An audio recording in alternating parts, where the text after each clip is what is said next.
Hey people, how's it going? Welcome to the Funhouse, and we are back again with another short film reaction. And today we're going to be watching BOSSK, Scorekeeper. So I don't really know anything about this one. It popped up in my feed while looking for some short films. So I'm going purely based on the thumbnail, which I think is pretty good. So from what I can see, this is the character who was with Boba Fett when Darth Vader put the bounty out on Han Solo. I'm always fascinated by these Star Wars characters who go on to build a niche fan base and develop interesting lore. So I don't know anything about the character BOSSK, I just know that he's like Boba Fett, a glorified prop in a scene that went on to garner a niche fan base. That said, let's just jump right into it. And if you do get any value from this video, hit the like button, subscribe, and share. Are you ready? Let's go. Okay, we are away. Scorekeeper.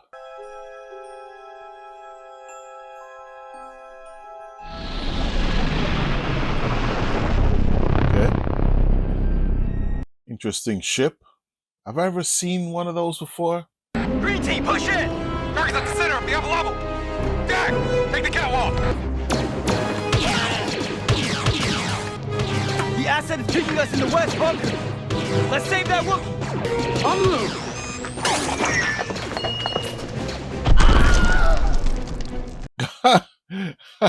Wilhelm scream.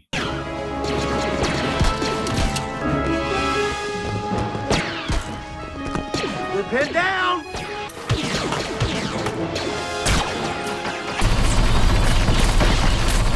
Whoa. Who's that?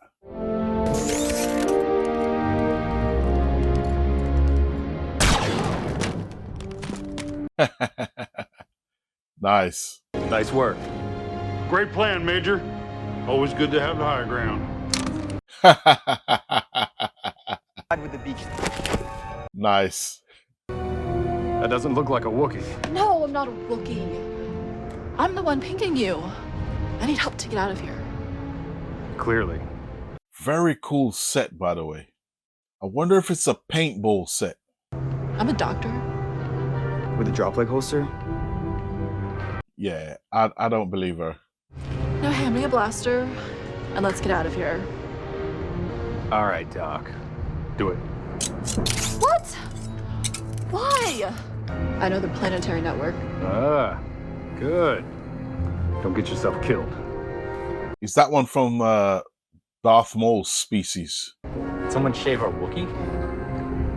No. Possible new asset, though. So we're leaving the Wookiee then. Negative.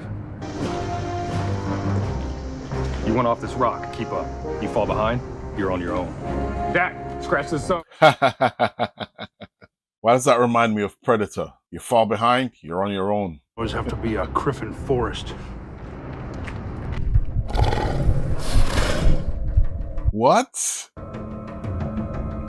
What are we doing?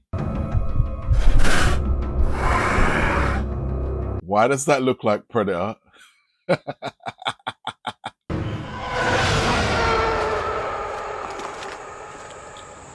And by the way, I like that line he said. Why does it always have to be a Griffin Forest? I think that was a swear word in Star Wars universe. But why does it have to be a forest? Troopers. It's not Imperial. He couldn't get a good track scan. It's because short films tend to use forests. They use natural surroundings.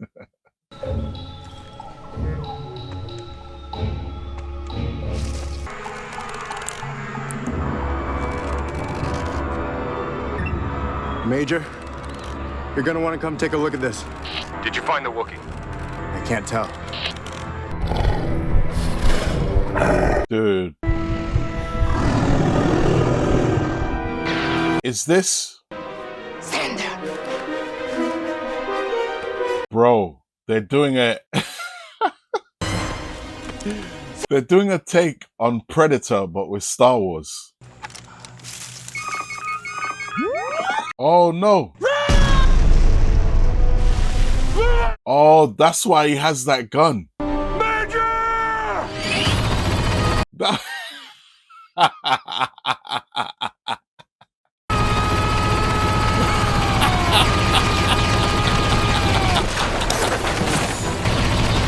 You know what? You know what? They get props for that. I like it. I like it. And they've got a girl. Oh my.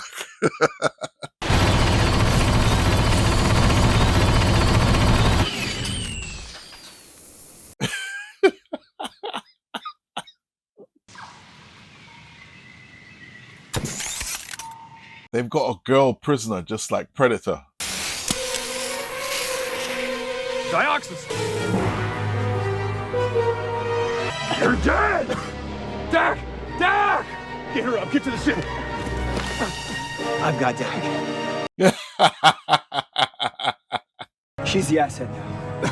You better be right behind us. Just hold that U-wing for us.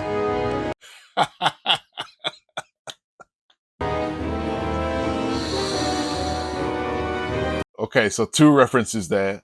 Reference to Phantom Menace when Obi-Wan and Qui-Gon were on the ship and they faced a droid they caused, and he said Dioxys or whatever it is. And then now this is Predator. Sir, we're being hunted. All of us. What's your name? Shelley? Shelley. We make a stand now. Excellent. Huh? Oh, nothing. Oh! The Empire is paying well for rebels these days. Who gets to be the lucky payday? That wears these back to the ship. They're unconscious, darling. Where's that shock remote?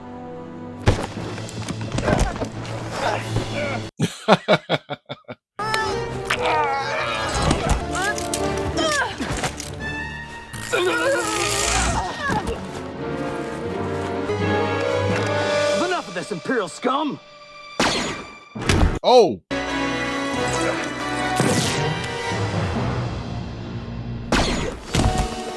Oh no! No! He was stunned! They were worth way more alive! Okay, so she's working with him. Not to the scorekeeper. You and your goddess owe me for this score. That's a cool Wookiee head, like. Credits are meaningless. Only the hunt matters. Come, let us collect what is left of them.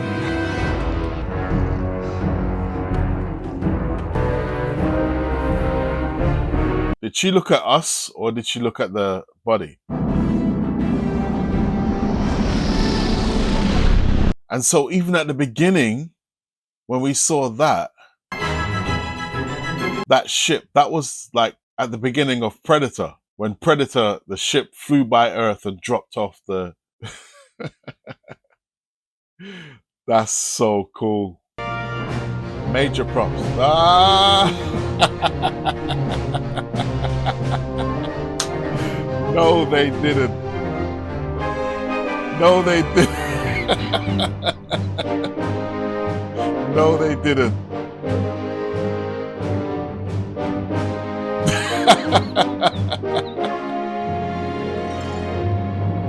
No, they didn't. Okay, a little bit more. A little post-credit. Alive. This time.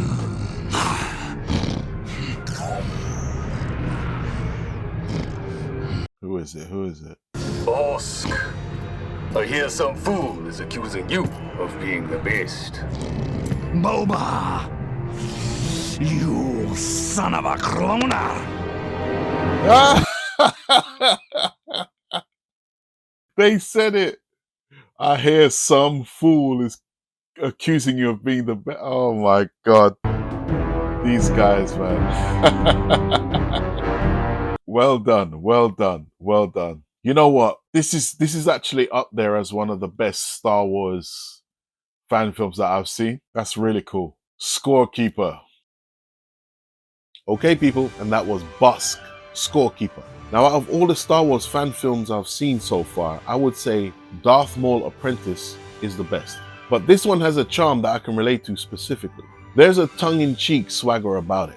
a confidence that's more than what the film is. It's not as polished as Darth Maul Apprentice, but it's not trying to be. What it is doing is reveling in the 80s action genre style that it's bringing to a Star Wars story. Now, I think it was a really smart move to use the location they did at the beginning, because it was basically production value that came pre-packaged. And what I love about it is it's Predator dressed in a Star Wars suit. I almost fell out of my seat when I saw the Predator vision. And that line about the forest. Why does it always have to be a Griffin forest? That was hilarious, because that's the short film trope. Just film in a forest to make things ambiguous, especially when it comes to sci-fi. And of course we had the scene where they shred the forest like Predator.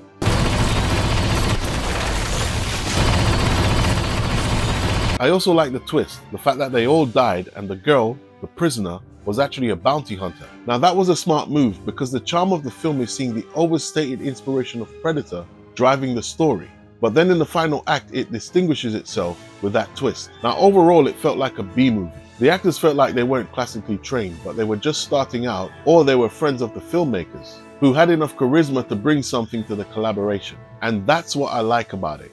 These guys were having fun. I actually thought BOSSK's partner, Shelley, was pretty funny. She felt like an actress and character from a B movie. She had the carefree, roguish character right, but her line delivery wasn't as polished. Now I'm okay with that as long as it's done right, because it can actually be pretty funny. Excellent. Huh? Oh, nothing. As long as the scenarios and pacing is on point, it can work. Where's that shock remote? And I'm here for the B-movie vibes, by the way. Now the Major was cool. He had a Captain America thing going on. I'd even say he could play Captain America in a fan film. I also like the way BOSSK was introduced. It was done in such a classic 80s way, panning up from the character's feet to his face and having him deliver a one-liner. But this case was extra special. Not only was it a character reveal and one-liner, it was also a title drop. Not to the scorekeeper. That was awesome. Now because the film was tongue-in-cheek, make no mistake, the cinematography was fire. It felt really clean, even in the combat scene at the beginning. The camera shake was just the right amount. The saturation was popping and the details were sharp. I really liked the shot at the end where Shelley was fixing her flight goggles and the god rays were shining in the background. The editing was smooth as well. I didn't spot any jarring moments, instances where they might have cut away to hide any errors. Believe me, I've been there. I'm sure they did, but it wasn't noticeable to me. The sound effects were also Star Wars faithful and the score really complemented the action. At no point did I feel like the score was overpowering what was happening on screen. There was a little dip in the audio at the end when the ship left orbit and jumped to hyperspace. But apart from that, no issues. Not that I noticed. There were lots of little nerdy Star Wars moments and references to Predator, like the Wilhelm scream, the high ground line, the Dioxis line, the fact that BOSSK had skinned the Wookiee and had its head as a trophy. There was the "you're on your own" line, and the fun little post-credit scene with Boba Fett and BOSSK paying homage to Dutch and Dylan in Predator. So this was another great watch and an unexpected find. There was a lot to appreciate, lots of talent on display. So out of the 3 Star Wars fan films I've reacted to, if I were a judge on the panel, I would have to give first prize to Kenobi. I genuinely think that from an artistic standpoint, it's the best. But this is my personal favorite. This one I could watch again and again. Anyway, thanks for watching along. Hope you enjoyed the video and stay tuned for more short film reactions. And if you like Star Wars more than the average bear, check out the Patreon where you can read my Star Wars script. It's a page 1 rewrite of The Last Jedi and it was a fun challenge I set for myself back in 2019. You can also watch my 2 low-budget short films, as well as get access to some free art designs. And if you did get any value from this video, hit the like button, subscribe, and share. Thanks for watching, and I'll see you next time. You're dead! Dak! Dak! I've got Dak. You better be right behind us. Just hold that U-wing for us. You know, he was stunned. They were worth way more alive. Not to the scorekeeper. Boba, you son of a cloner.